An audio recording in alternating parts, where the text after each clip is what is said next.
Welcome to the show that loves all things movies. It is Let's Be Real, and on today's show we are going to be covering how The Sims is being turned into a film. How that will happen, we'll discuss it right here. We're going to be doing a review and reaction to the Alien Romulus trailer. We're going to also be discussing how OpenAI is meeting with studio executives and pushing Hollywood to use their new AI text-to-video generator called Sora. And then we're going to be capping things off with questionable quickfire questions, our QQQ segment. So stick around for that because that one is hilarious. So I'm looking forward to that one.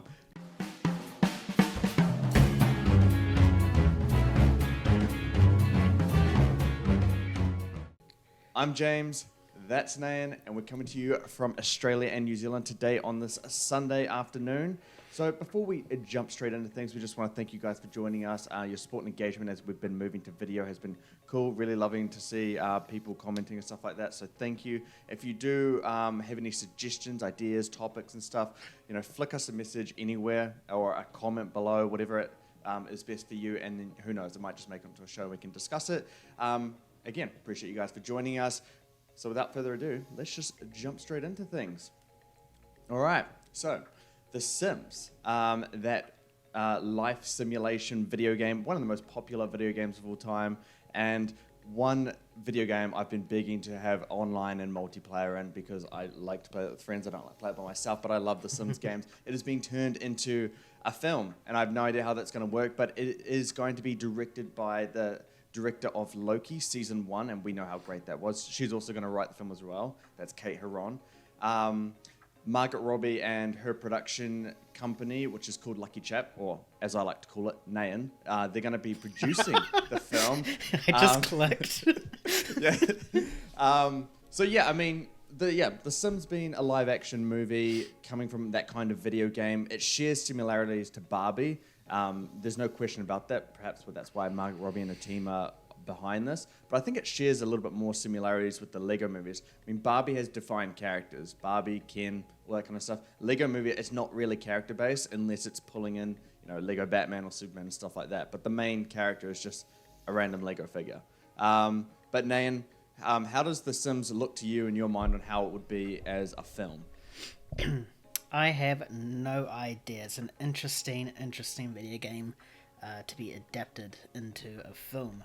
Because like you said, there's not really any key characters or story with The Sims. It's just you create your own avatar and basically it's a second life pretty much. So who knows what they're going to do. But I mean, like you mentioned with the Lego movie, that had no established characters outside of the superhero ones. So maybe they might focus on one core character and go from there, or maybe it might be a real life human that sets up their own avatar and then the film just translates into The Sims and blurs the reality for that real life character, whether what's real or what's not. I've played the games a bit. It's not quite... That surprises me. Shut up. It's not my cup of tea. It's not a game that I could heavily get into.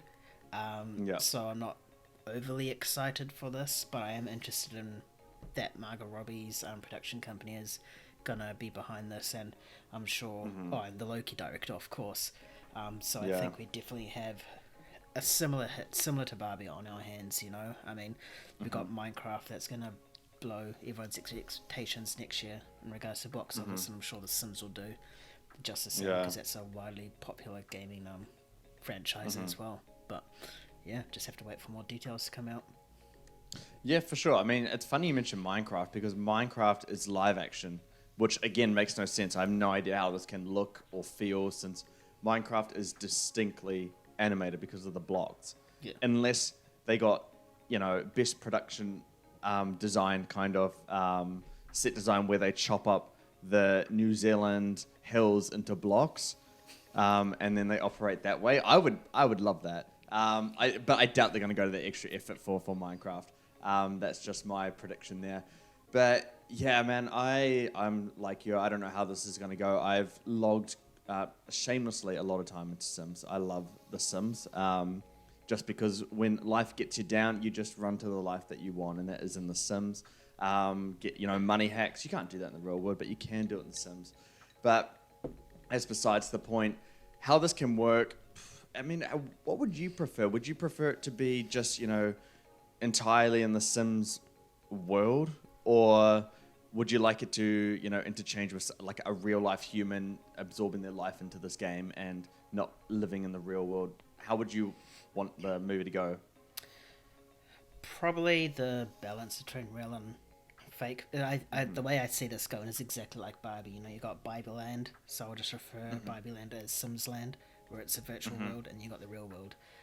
And I feel that a character in the real world is going to be creating their own avatar in The Sims, and then eventually the film will take place in The Sims, and the character is feeling like as if they're going to be living or having a better life in the Sims world than they do in real life. I feel it's going to be one of those types of movies, and I'm sure that there'll be some sort of moral story at the end of it, for sure. But Yeah, well, I guess the moral story would have to be, using games as an escapist tool.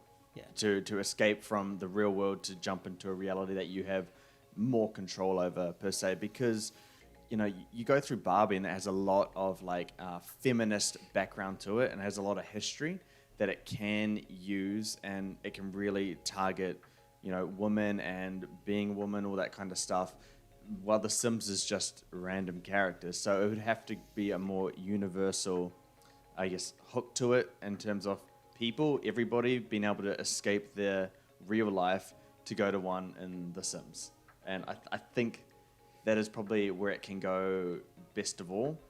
We've heard stuff on the internet recently about how it could be very similar to The Truman Show. yeah, But then that would imply that a sim is just discovering itself, and it's realizing that it's stuck there. I don't know how that would work. or but, the sim is actually human, but they think they're in a video game, and then they find out that it's actually real world. But then that's just it is, a modern day yeah. Truman Show. But I mean, it's very easy for me to be against this, just because I can't see how it could become something. But then you look at stuff like Barbie and Lego Movie and perhaps Minecraft coming out next year. We never knew what those movies would turn out like. I always thought Lego Movie was like, oh, this is dumb, how can it work? It's stupid, and it turned out to be like one of the best animated films of the 2010s, So And spawned a whole franchise too. exactly, which they've just stopped for some reason. But yeah, I think there is potential in this, and I think you got a good director. And honestly, if Margot Robbie's backing it, I'm backing it. I think that's just, she picks really good stuff. She's very good at what she does. Her production company, they backed Barbie, obviously, and that turned out great, both commercially and reception-wise. But they also supported Saltburn, the memeable R-rated movie, whatever we want to call it.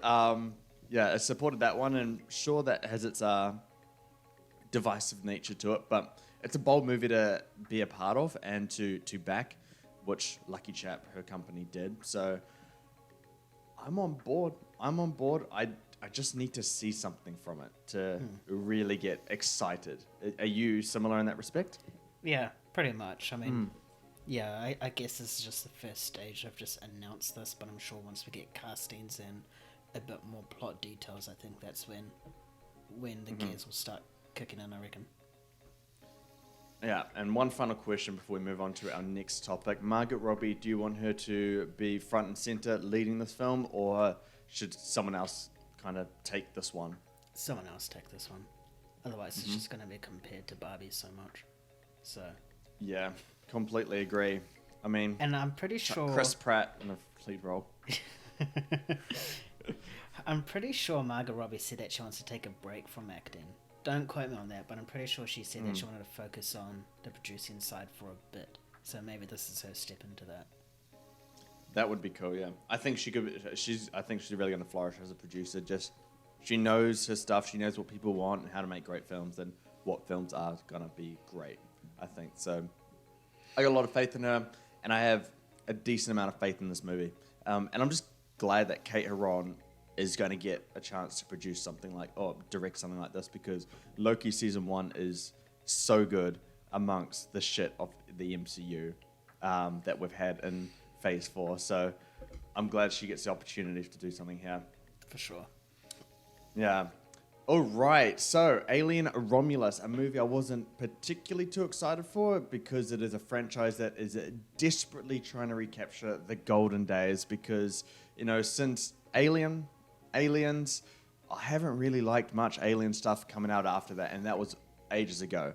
But Alien Romulus is going to be that film that tries to get us back into loving this franchise again. So the plot does follow a group of young space colonists, and they come face to face with the alien, and they're scavenging around an abandoned space station. So it sounds like a very claustrophobic, tied-in kind of movie. It stars Kaylee Spaney, who seems to really be coming up. She's in a lot of upcoming movies. It's also got Isabella Merced. And it's also directed by Fede Alvarez, who directed Evil Dead, Don't Breathe, and other horrors. So I think they're really focusing on that horror element by bringing in that director as well, who also wrote it. And apparently this film takes place between Alien and Aliens, so there's a little bit of an interesting thing there.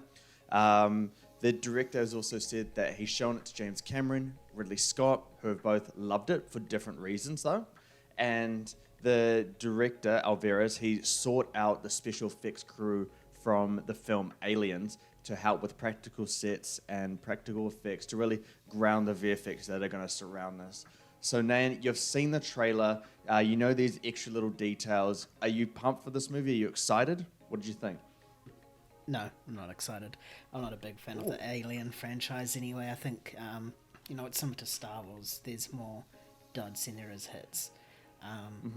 And I swear that we've been hearing this, bringing the movie back to its roots ever since like Prometheus. I mean, that came out, and pretty sure that's what they said then. Alien Covenant came out, and I definitely think they said that. And now this comes out, and they're going to say that as well. So, if you're an Alien fan, I'm sure you'll be skeptical. But the cast behind it is definitely great as well. Kaylee Spaney is a fantastic up and coming actress, and I think. We saw in that trailer her reacting to like horror and like being scared and stuff like that. So I think she'll be able to capture that emotion really well. Fair. We don't see much of any other characters as much as we did with Kaylee Spaney. The director as well, he's known for quite a few horrors, and Don't Breathe. I know Don't Breathe is one of the most classic all-time great horror films as well. So I think it's a solid director. It's not really Scott's. That's a step in the right direction, I reckon. The fact that James Cameron, don't care about Ridley Scott's opinion because, let's be real, his track record... Who started this? Yeah, but his track record lately is a bit murky. Questionable. Yeah. But the fact that James Cameron has come out and pretty much endorsed this film does have me a little bit excited for this, for sure. And I believe that the director said that most of the creatures in this film is all practical. There won't be visual effects because he doesn't like using green screens. Fair enough. So yeah, that's a cool thing to see because it's very rare nowadays where we see films with practical effects. Yeah, for sure, man. I'm going to go in the opposite direction to you. I started out in the same direction as you in terms of, we've heard all this stuff. We've heard it time and time again with all the Alien movies that have come out. And we've always kind of been disappointed by each one. But this one, I hadn't heard much about it. I kind of just dismissed it because, another Alien movie, I'll just wait and see how that turns out. But I had heard beforehand that James Cameron, Ridley Scott, they've both seen it, they both loved it. And at first I'm like, oh, well, Tom Cruise said The Flash was the movie that the world needs right now, so I don't care about directors liking other directors' work. And, I mean, I highly doubt James Cameron and Ridley Scott would watch the movie and then turn to the director, look at him, and be like, that was awful. Can you go and rewrite and change everything? Like, they're not going to, they're not going to be bad about it.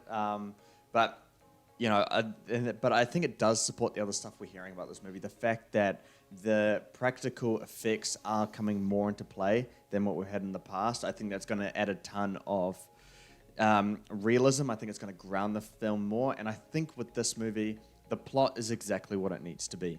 An abandoned space station, just really claustrophobic. They're stuck in this, the space station.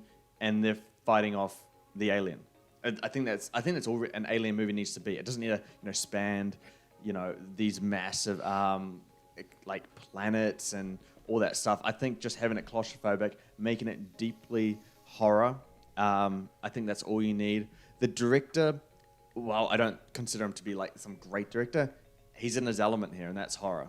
Evil Dead, good. Don't Breathe, good. I think he can do something really well here. I think you got good actors behind it, and you got kind of a young bunch of actors, and I think those characters being young, I think it just adds a little bit different of an element that we've seen recently with the Alien franchise. So man, I've seen that trailer and I watched it with headphones on. I don't know if you had, but the sound is good. It's so good, and it was scary, and I'm like, okay, this is what I want. I want this to be like deeply terrifying. I don't need some like grand lore building, world building thing about Alien and where it came from. Just scare the hell out of me and make me feel tense and sweat during the film. That's all I need from the Alien movies, honestly, because Aliens, I like it a touch more than Alien, and that movie is just hectic. Like, once it just gets going, like after the first half an hour, it's just so insane, and it just doesn't stop until that last moment. I think that movie is just something that keeps you on the edge of your seat, and that's what I want from this film. I'm not ready to say like, oh yeah, I'm so pumped now, I'm so hype, or anything like that, but I am ready to say that I got a little bit of excitement. I'm cautiously optimistic, and I mean, I hope it brings it back, because Alien can be good, and I got a little bit of hope now. Let's just hope I don't get disappointed again. Yeah, because I will say, man, this is the final thing for me, because otherwise I'm going to be like you for the next one. So if this one doesn't get me, then yeah, I don't care what I see. I don't care who loves it or what effects they're doing. I will not have faith in this franchise anymore. This is the last chance from me. Oh shit, Alien better watch out. Oh, whoa, yeah, my opinion's going to derail the franchise. I'm sure it'll be fine. Yeah, but you know what's not going to be fine? It seems it's going to be the state of Hollywood in the next few years, because OpenAI is meeting with Hollywood executives, and they're going to encourage to use their AI in filmmaking. So what that means is that the AI company, OpenAI, they're going to be introducing Sora, which is a text-to-video AI generator. They're going to be presenting that and discussing potential partnerships with studios, media executives, talent agencies, and this is all happening next week.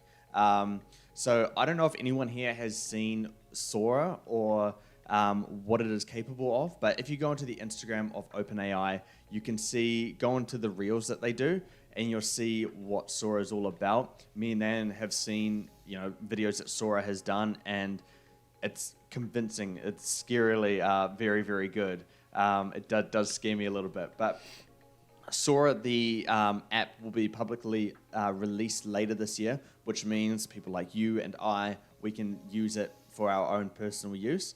But apparently, and Bloomberg reported this, that filmmakers, A-listers, they already have access to this. So, I mean, the scary reality is that it could already be being used to be in film without us even knowing. But now that we know that OpenAI is meeting with these Hollywood executives, Nayan, what do you think about the fact that Sora, text-to-video AI generators, may be used in the future of filmmaking to this extent? And so it begins. The AI era of Hollywood is started next week when this meeting happens. When I was looking at the videos, I was just astounded. Like, they look fantastic. There's one with a cat. Literally looks like a cat. It's insane how great it is.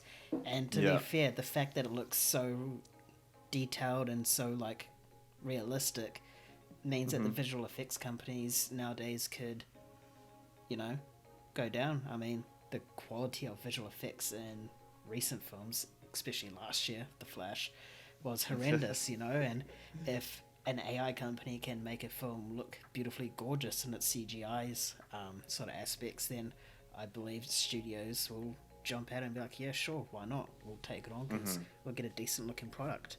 Now, that's not a statement to say I'm for this.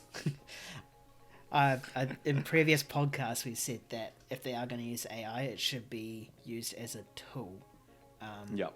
To help, like, say for scripts, if someone's stuck on something or they just want a bit more ideas, they can get ChatGPT or something to write something out, and then the actual writer can go there, pull out bits and ideas and use it as inspiration. That's what I think. Sora should be used for. I can create a concept.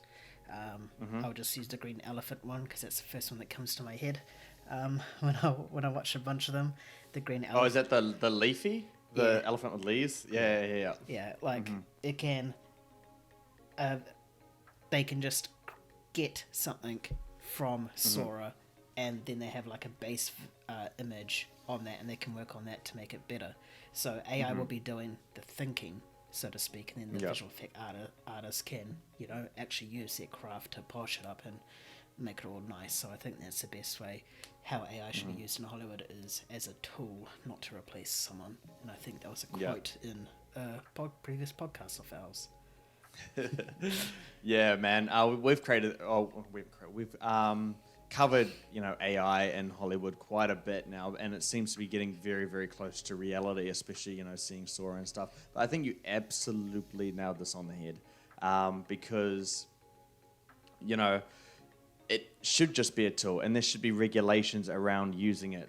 I think, we've seen so many reports about how, whether it's Marvel or, Spider-Verse films, just running their, craftspeople, VFX artists, all that stuff into the ground, long hours, no overtime, like, payments and stuff, just really bad working conditions. You can bring in the AI to do the base, the foundation of that stuff, at least. And I'm not for this. I just want to have a nuanced conversation about it. But you can use Sora to, create this kind of almost instantly for you, and then you get these VFX people in here to polish it up, craft, maybe change the vision of it a little bit, add certain details, really make it something that is absolutely beautiful. But Sora, the AI technology, can simply just be used to do the tedious details and the tedious stuff that is, I guess, time consuming for them. And not only that, it provides better working conditions for VFX artists. It doesn't run companies into the ground in terms of, trying to get these. It means less delays, more films, and better VFX in all these films. So I think it can be a good thing, but it needs to be heavily regulated. There needs to be a lot of oversight from executives and from management supervisors to ensure that this isn't a replacement, it is an asset. And if it is an asset and there are regulations around it, I'm going to back it, because I don't want people working 12 to 16 hours per day on a film that comes out looking average, like Ant-Man and the Wasp. We heard all those reports, and it didn't turn out very good, even visually. But if this can help them, then I'm all for it. But if it's replacing them, then I'm going to be heavily against it. And, I don't like what I see on the internet regarding AI and filmmaking, because everyone's so, like, up in arms, man. They're, like, not violent. They're aggressively against AI. Like, Late Night with the Devil, I think they used 3 AI images for promoting their films. And everyone was just, like, so against it. And I'm like, well, it's a nuanced conversation here. You need to think about the entire picture. It's an independent film. It struggles to have, the manpower behind it to, do all the marketing, do all that kind of stuff. It's helping them. It doesn't take up too much creativity. I mean, if they're running out of graphic designer, perhaps there's none of the budget to afford a graphic designer for those images. Perhaps the graphic designer is focusing on other marketing material through various social media channels. Like, there's just so much that can go into it, and people just think, like, oh, no AI in films. I'm like, maybe there's a place for it. I'm not saying there is. I'm not saying there's not. But I think, yeah, like you're saying as well, if it's a tool and it can help people, I think we should be open-minded about it. Definitely. It's just no different to using, Microsoft Word or Publisher or Photoshop, It's basically a tool. Yeah. they are all tools at the end of the day. And yeah, I mean, yeah, Christopher Nolan though, he was like, do you remember his best director when he won best director, his speech? He's like, I don't know where we go from here. Well, I guess the future is now, and AI is I think it's going to be a big part of the way Hollywood does films at the end of the day. But I guess we're going to have to see that. That's going to be a very, very interesting conversation on this podcast moving forward, because there's going to be so much stuff coming out about this. Yeah. We'll see. Okay, let's just. Yeah. How would you feel if there's like, movies that are almost entirely done by AI, like visually, script-wise, all that stuff? I mean, if I didn't know about it and I loved it, I'd been on the wiser, Just pretty much like the Secret Invasion title screen. Like, no one knew it was AI until it was released. It was AI, and then everyone hated it. Yeah. So I'd really love a director just to test a series, to make a film purely based on AI and release it and just see the reception the world gets from it. And if it's like overwhelmingly positive, then just in an interview, just be like, oh yeah, by the way, that was actually all AI, and just watch everyone change their tune straight away. Yeah. No, I'm completely the same with that one. But if AI does make great films, and okay, let's say it replaces people, it takes their craftsmanship out of the filmmaking, but AI does really, really great films, like Oscar contenders, at almost like a snap of the finger. How do you respond to that personally? I don't know. I mean, I'd obviously need to watch some, just because, just to see what it's like and what AI can do. But if it's actually really good, then I think I might have to sell my soul and just watch them and enjoy them, Like, hey, it's doing a better job than actual humans, so... Yeah, I remember I got into, I think it was a deep conversation with Kyan about the potential of AI and, kind of what we're seeing about it. Because, from NBA League Pass, and I think I've told you about what they're doing next, is where you can scan yourself by videoing yourself in a 360-degree circle, and you can replace yourself over a player, and you can watch yourself play basketball. Like, that kind of stuff is real. So I was talking, with Kyan about this, and I was saying the potential in the future is that you just create your own movies. The streaming services, they have obviously the classic movies, but then they have like a prompt section. You enter the basic plot, what happens, or maybe not what happens, but like the premise of the film, and you decide who you want in it. If you have a scan of yourself, you can chuck yourself in it. If you want, Spider-Man, and then have, Batman, and then they fight it out or something, and they cry over, their mothers or something. I don't know. But you could just select all the stuff, and it could be a prompt section. Wait 2 hours, generates the movie for you, and you just watch it. That could be a real reality we're looking at. That is a reality I don't want, even if they are amazing films, because then there's no, like, it's just, you can just make your own movie, like, all the time. I don't know. Yeah. I don't know. The creativity has to start from somewhere. AI can't just do it all, I think. But, oh man, these next 5 years are going to be very, very interesting. It is. It's going to be key as well. Yeah. I think, we're entering the AI era of Hollywood. Yeah, it's going to get it's going to be interesting for sure. But what's going to get more interesting is our questionable Quickfire questions. This is a new segment that we are doing for, let's be real here, and we're just going to call it QQQ. And this is just really abnormal, weird, wacky questions about movie-related things, whether it's actors or made-up characters, whatever it may be. We're going to do it, and I'm going to ask Nan some really interesting questions. So I'm sure Nan can see my screen now. All right, Nan. So who would win in a race? Chick Hicks from Cars or Vin Diesel in his classic Dodge Charger? I think this is a race the world needs to see, We've got Mr. Family himself going one-on-one with a Piston Cup winner. And an arrogant one as well. So... I think the story writes itself here, like, you got a good guy versus a bad guy. I would like Chick Hicks to win, but unfortunately, I think the power of family just motivates Vin Diesel so much that I think he will come out on top.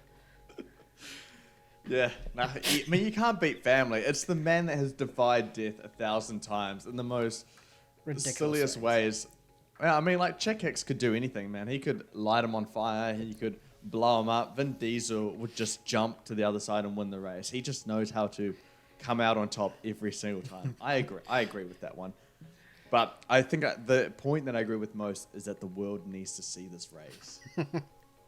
And to you guys watching, I'm going to have these images that I've made for Nayan on the podcast, so you'll be able to enjoy it with us as well. All right, we'll move on to our next one now. I love the answer. Okay, so hopefully Nayan has seen these movies and their rich history. So we got who would win in a fight? Junie and Carmen, you know, the two characters from Spy Kids, or Shark Boy and Lava Girl from the film of the same name? This is easy. You can have all the gadgets in the world, but you're coming up against a boy that is a shark and a girl that is lava. They are going to destroy these kids, man. They're basically superheroes right here, and they're going like having like a tag team match against bloody humans with like little cheap spy gadgets. Like, no, that's an easy one. Shark Boy and Lava Girl's got this easily. I mean, Lava Girl could probably fucking take on all of them. What you need to do is just go and set everyone on Doubling fire. down on it. I love the confidence between Lava Girl and Shark Boy. Have you actually seen all these movies? Yep, a very long time ago. Just my advice, don't ever watch Shark Boy and Lava Girl. Horrendously bad. I have to disagree. I gotta go with Junie and Carmen, man. They took on an island full of all these random mixed animals. I mean, I don't think Shark Boy and Lava Girl could do that just because they're silly. And Shark Boy? What? Stupid. Like, it just doesn't make sense. All right, we're going to move on now. And I think this one's a competitive one. And Nayan can actually provide a little bit more context this one. He is a big UFC fan. So this one is King of the Octagon. And that's whoever's going to win in a series of rounds. So we got Conor McGregor versus Henry Cavill and Jason Momoa together in the Octagon. So it's Who comes out on top? So it's Who's the king? It's a 2-on-1. It's a 2-on-1. All right. But it's McGregor. In order to answer this question, I need to ask a question. What Conor You're McGregor right, yep. are we getting? Are we getting current Conor, or are we getting Conor Prime. 5 Prime? Prime Conor McGregor. Oh, that changes everything. But it's Henry Cavill and Jason Momoa at their like peak movie fitness for like Justice League, for example. Conor McGregor definitely has all the technical knowledge. He's in his prime. If we're going in his prime, he'll be undefeated. He's 2-time double champ. Just about to go 1-on-1 with Floyd Mayweather. You know, I can tell you now, the promos for this, the shit talk that's going to go between all three of them is going to be outstanding. But I just think the numbers game is where he'll struggle. I don't think he can take on 2 6-foot plus 300-pound men on his own. If it was a 1-on-1 with either of them, I will back Conor McGregor. But the fact that it's 2-on-1 at the same time, Conor will definitely put up a good fight. He ain't gonna get like absolutely smashed unless you get behind him and choke him out, because that seems to be his weakness, or just kick him in the ankle. But yeah, I'd back Cavill and Momoa. If it's 2-on-1, fair enough. If it's 1-on-1, it's Conor McGregor. Especially with those very very hulking kind of guys, those two. Off the top of your head, Conor McGregor, was he 5'9", 5'10"? I have no idea. I'm not sure. And he's not 6 foot. He's not like a tall guy, from my memory at least. But I mean, I agree with you purely. But I mean, if McGregor gets them, like, who did he knocked out some guy in like the first 15 seconds? Yeah. Jose Aldo. Yeah, him. So if he gets one of them quickly, and then it's a 1-on-1, I don't know if he can do it. But the difference is that was, I think it was featherweight. These guys are heavyweights. Nah, if he just jumps up and like hits him in the same spot, I'm sure he could do it. But like I said, guys, Dan can provide a lot more context with this. He knew exactly where Conor McGregor was in his prime. So you got to trust Nain and his opinion with this one, not mine per se. All right. We got even a better one now. I don't know if Nain can provide much context to this one. But who comes out alive, Nain? Count Dooku with no arms or the younglings from the Jedi Temple? How many younglings are we talking about here? Just the ones that Anakin slaughtered in that room. Master Skywalker. There's too many of them. Those ones there. Okay, so let's say there was about, 10, 15? I think it's about 10. Of them? Yeah. Little snots running around trying to take on Count Dooku with no arms. I mean, to be fair, I haven't seen any of the outer lore when it comes to Count Dooku, so I don't know if he can do things with his mind or his feet. But I feel arms is very key to a Sith, not only to wield the Force and a lightsaber, but also to produce lightning. So unless Dooku can, put lightning out of his ass or something, I'm going to have to go with the younglings, Just all these 10, 15 little hyper kids just jumping on him. Count Dooku can't do anything except for wail his legs and try to roll over him. These little snots has lightsabers going bang, bang, bang. So if you said Count Dooku with half an arm, maybe Count Dooku, but with no arms. Maybe Count Dooku. No arms. You got to give it to the younglings. Yeah, it's just what can he do? He'll just be like this, running away. Well, I think they can, at least from my knowledge about Jedi and the Sith and stuff, they can channel the Force, but not as easily without limbs. I believe that Anakin wasn't as strong with the Force in his arm that got chopped off. So he could have some use of the Force, just not much. But I might have to back Count Dooku. That guy is a legend. And the younglings, we got to think about the mind game, man. You have to think about the psychology of these kind of scenarios, right? Take it seriously. Come on. So the younglings, man, they're unfair. They're scared. It's night. They're alone. The parents aren't there. Count Dooku walks in. Some guy with no arms, man. If you were 7, 8, 9, some dude came in, angry, had no arms, you'd be terrified. And so he can use that fear to the advantage and just chuck chairs at them, do all that kind of stuff. I think he has a good chance here. But if there's one youngling who can inspire and provide hope for the other younglings and rally them up to take him on, then yeah, if they got hope and they're not fearful, the younglings are going to take that one out. All right, let's go to another one, and we're gonna make it Star Wars related again, because I think this one's the Battle of the Titans. Kevin McAllister from Home Alone, he is now a youngling in the Jedi Temple during Order 66, where Anakin comes in and slaughters them. But with Kevin McAllister there as a youngling, does Anakin come out alive? Yes, but just. I mean, Kevin McAllister, he's basically like a Jedi, right? But just a young one, or is he just rocks up as he is now in the Jedi Temple? No, he's a youngling, man. Okay. Yeah, same answer. Anakin will come out, but just. Kevin will throw everything at him. Literally, bricks included. Bricks? Everything. He will get as creative, add in the elements of lightsabers and stuff. Instead of a swinging paint cans, you're going to have swinging lightsabers. Anakin, this is the fight. His biggest fight he will ever have to face. And you mentioned before, if there was one youngling that can inspire all these other younglings, it's old Mr. Kevin McCallie over here, He'll inspire those younglings to take on Anakin. And Anakin will beat them. He will still get his job and kill all these little younglings. But God, it's going to cost him a lot. He's in for a run for his money with Kevin McAllister as a captain here. Oh, I'm dying. Yeah, no, I think you hit it on the head with this one. I'm going to go a little bit deeper, and I'm going to say both of them die. Kevin McAllister, man, he's going to set up, ungodly traps. He's got new technology at his disposal. We saw him with, the foundational stuff in life, bricks. Now imagine him with technology that has real power to kill people. I mean, if he had a laser gun on top of that hotel building in Home Alone 2, he would have shot them, killed them straight up. Like, I have no doubt about that. This guy is a menace, and he is going to, if he knows what Anakin's all about, he's going to go all at him, and he's going to set up traps.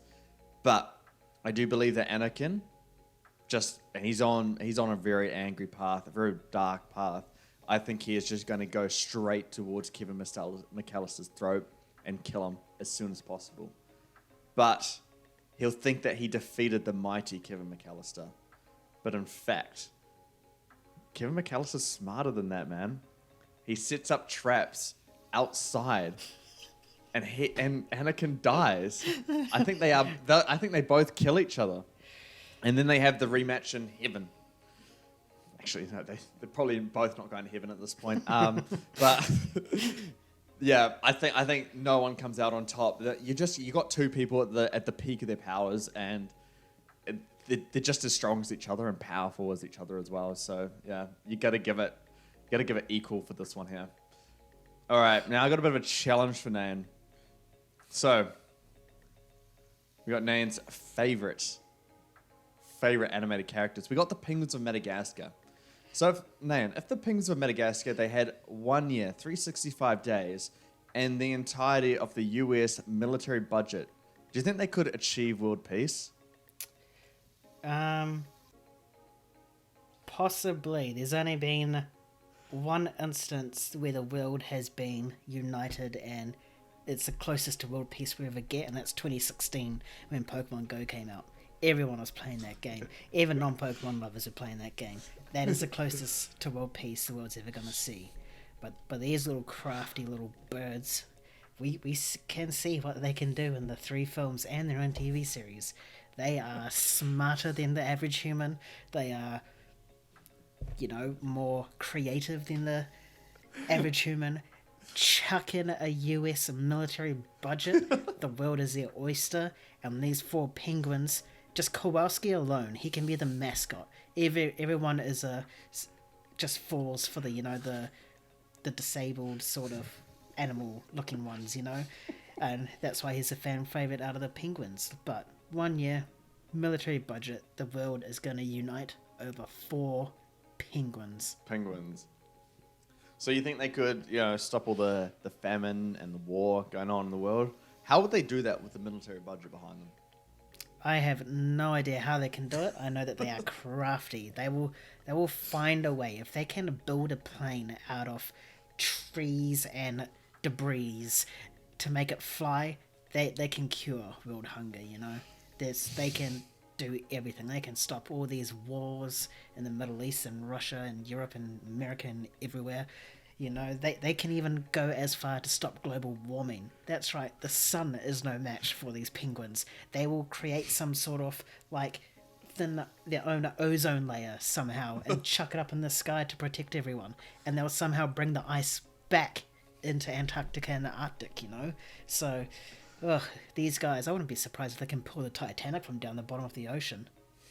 The budget they have. That's just in 1 year. Imagine what they can do with a whole 4, 5, 10 years. Oh, no, you got me, man. I got nothing else to add to this. I think you covered that one perfectly. You said it as well. The sky is the limit when you give the Penguins of Madagascar the US military budget. With that, I think they can make anything happen, and world peace is on that menu. I do worry about the time limit, though.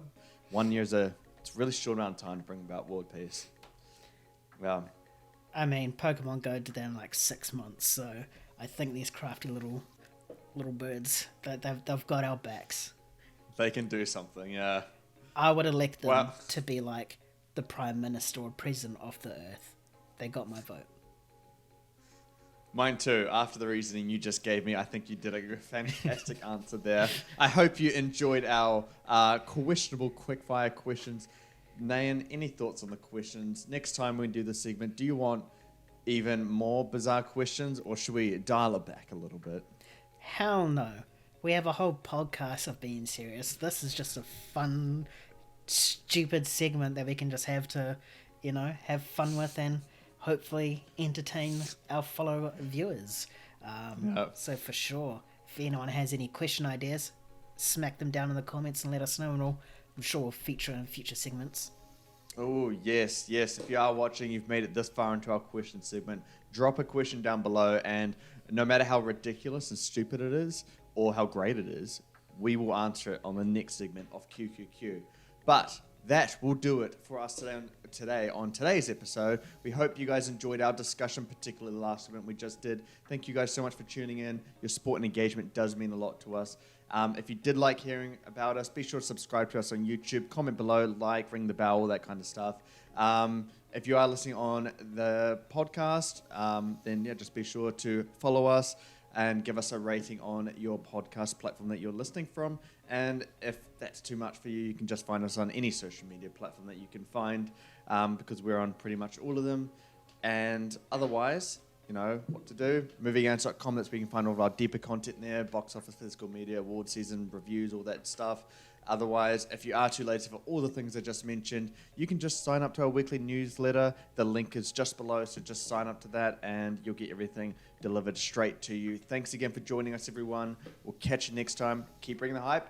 Peace. See ya.